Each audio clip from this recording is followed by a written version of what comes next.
इससे पहले कि मैं एग्रीकल्चर बजट पे आऊं, मैं 3-4 बातें रखनी चाहता हूं कि पंजाब में बाढ़ आई, लेकिन दोनों सरकारों में से केंद्र और पंजाब सरकार किसान के, मजदूर के, अफेक्टेड लोगों के साथ नहीं खड़ी हुई। इसलिए मैं स्ट्रॉन्ग प्रोटेस्ट रजिस्टर करवाना चाहता हूं और सरकारों से बेनती करना चाहता हूं कि यहाँ सरकार बैठी है कि आप अभी भी समय है, उसके बाद की 4 फसलें भी मौसम के कारण ख़राब हुई, कभी 25% लॉस हुआ, कभी 50% लॉस हुआ, इस बार भी झाड़ कम आया, तो सरकार सही करने के लिए उनको मुआवजा दे, ये मेरा निवेदन है।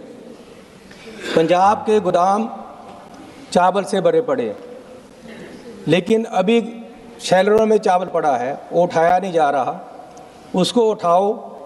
आगे अभी गेहूं का सीज़न आ गया है, उसको लगाने के लिए कोई जगह नहीं। आढ़तियों की समस्या मैं आपके सामने रखना चाहता हूँ। 2018 तक 2.5% आढ़तियों को कमीशन मिलता था। उस समय उनका कमीशन MSP के अनुसार 46 रुपये बनता था। उसके बाद बढ़ाया नहीं गया, आज तक नहीं बढ़ाया, अब जाकर 50 रुपये किया है। लेकिन मेरा निवेदन है कि उनका जो हक बनता है, जो अदरवाइज़ भी ये स्टेट सब्जेक्ट है, स्टेट ने तय करना होता है, लेकिन आपने आज तक उनका सही एक तो बकाया दो और आगे से 2.5% के हिसाब से उनके पैसे मिलने चाहिए। और इसी के साथ मैं आपसे निवेदन करना चाहता हूं कि जो फसल बीमा योजना है, उसको इस तरीके से जो उसमें खामियां पूरी करो कि गाड़ी का एक्सीडेंट हो जाए, एक बम्पर टूट जाए तो उसके भी पैसे मिलते, लेकिन यहाँ 75% तक जब तक लॉस नहीं होता तो पैसा ही नहीं मिलता। हर बार जितना लॉस होता है उतना मिले उसको, और आग लग जाए तो कोई प्रावधान नहीं है उसमें। सो बहुत सारी खामियां हमारी कमेटी ने, एग्रीकल्चर कमेटी ने भी दी हैं, उन सबको इसमें इंक्लूड करना चाहिए। इंडिया को किसान ने भंडार दिए, अन्न के सक्षम कर दिया, फूड सिक्योरिटी दे दी, लेकिन खुद जो किसान है, जो खेत मजदूर है, उसकी इनकम की कोई सिक्योरिटी नहीं। देश में अनाज के भंडार पड़े हैं, लेकिन किसान है जो घर में उदास बैठा है। माननीय चेयरमैन जी, मैं आपसे निवेदन करना चाहता हूं कि हर साल देश का जो बजट आता है उसमें जो एग्रीकल्चर का शेयर है वो परसेंटेज वाइज हर साल घट रहा है।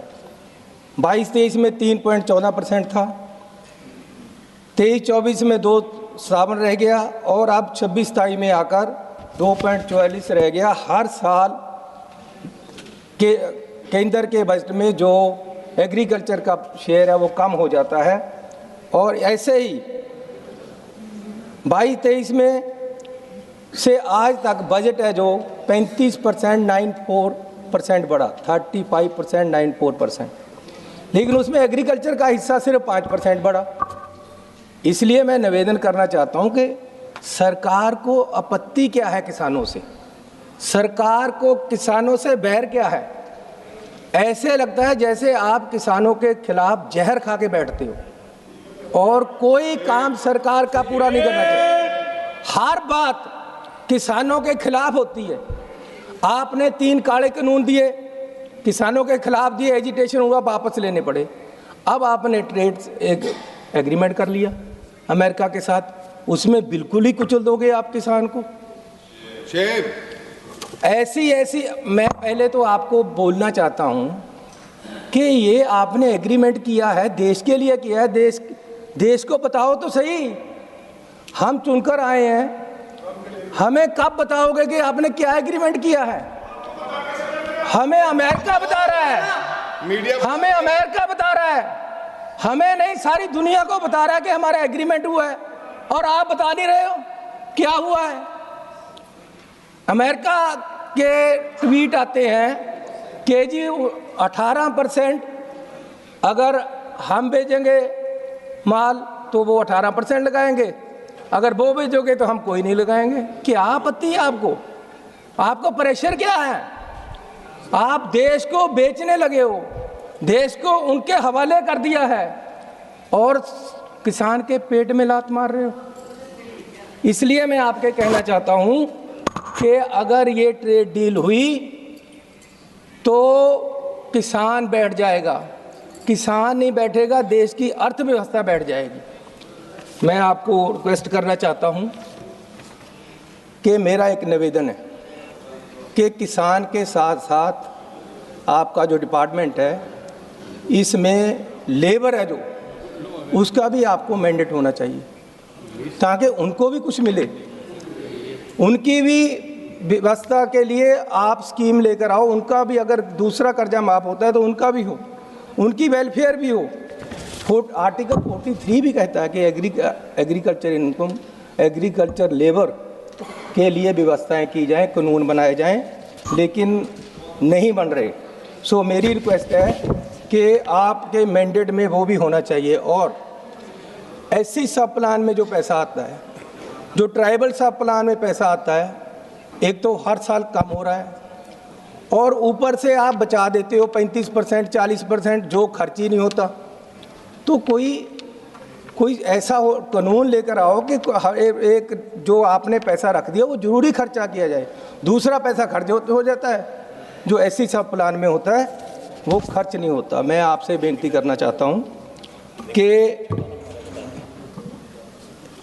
आज एमएसपी की बात है, आपने वायदा किया था कि जी आप एजिटेशन से उठ जाओ, हम कमेटी बनाकर ये निश्चित करेंगे कि आपको एमएस की लीगल गारंटी मिले, लेकिन आज तक कोई उसकी रिपोर्ट ही नहीं आई। कब दोगे एमएसपी? बाहर से ट्रेड डील कर रहे हो, उनका जो किसान है उसके पास इतनी सब्सिडीज हैं, उसको सरकार इतनी सपोर्ट देती है और आप हमारे किसान को उसके सामने निहत्था खड़ा कर रहे हो, जिसके पास ना एमएसपी की गारंटी है ना उसके कर्जे की माफ़ी है। एक मैं रैली में माननीय प्रधानमंत्री जी का भाषण सुन रहा था चुनाव से पहले, वो कह रहे हैं कि किसान भाइयों बीजेपी की सरकार आएगी, सबसे पहला काम ये होगा कि आपके कर्जे पे वो खत्म कर दिया जाएगा पहली ही मीटिंग में, और ये मेरी जिम्मेवारी होगी। मैं पूछना चाहता हूं प्रधानमंत्री जी, 12 साल में जिम्मेवारी याद ही नहीं आई? कब याद करोगे कि आपने वादा किया था किसानों से?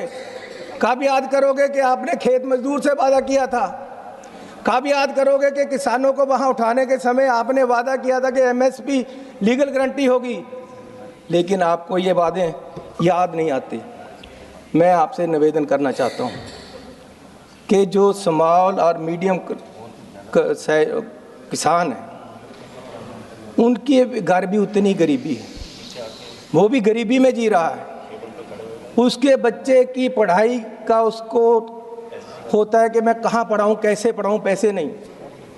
तो मेरा सरकार से निवेदन है कि जो स्मॉल और मीडियम क्लास के किसान हैं, उनके बच्चों के लिए एक नेशनल स्कॉलरशिप स्कीम शुरू की जाए ताकि उनके बच्चे भी अच्छे कॉलेजों में पढ़ सकें, अच्छे स्कूलों में पढ़ सकें, उनकी भी बच्चे आगे आ सकें। मैंने पंजाब का एक वो देखा जो अभी पीसीएस भर्ती हुए, उनमें 5% भी किसान के बच्चे नहीं। कारण क्या है कि किसान को अपनी ज़मीन बेचकर अपने बच्चे पढ़ाने पड़ते हैं, सरकार की सपोर्ट नहीं मिलती। इसलिए मेरा निवेदन है, हमारी कमेटी में हमने ये रिपोर्ट दी है एग्रीकल्चर कमेटी की तरफ से, हमारे मेंबरों का धन्यवाद कि उन किसानों के बच्चों को भी पढ़ाया जाए जो अपने बच्चों को नहीं पढ़ा सकता। इसलिए मैं आपसे आगे निवेदन करना चाहता हूं कि जहां एमएसपी की बात है वहां कर्जे की बात है। एक किसानों के पास और पंगा पड़ गया, जितने नेशनल हाईवे पंजाब में निकल रहे और कहीं और, वो 15 फुट ऊंचे जा रहे हैं। किसान की ज़मीन को दोनों तरफ से बांट दिया जाता है, ना सही रास्ते निकलते, ना उसको इधर से उधर जा सकते, ना पानी जा सकता, जैसे चाइना वाल हो जाती ऐसे बना देते। उसको बराबर क्यों नहीं लेकर आते? दूसरा मैं आपसे निवेदन करना चाहता हूं कि बाजी अभी तो मैं शुरू ही हुआ था, हो गया, तो चलो मैं इसको पूरा हो गया, समय खत्म करते कंप्लीट हुए कर लीजिए, यही कहूँगा कि किसान देश का अन्नदाता है। किसान ने आपको अन्न के भंडार दिए हैं। अगर किसानी डूबेगी तो देश डूब जाएगा, देश की अर्थव्यवस्था हिल जाएगी।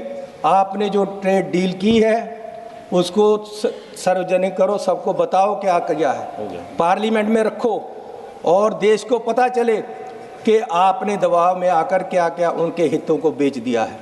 धन्यवाद।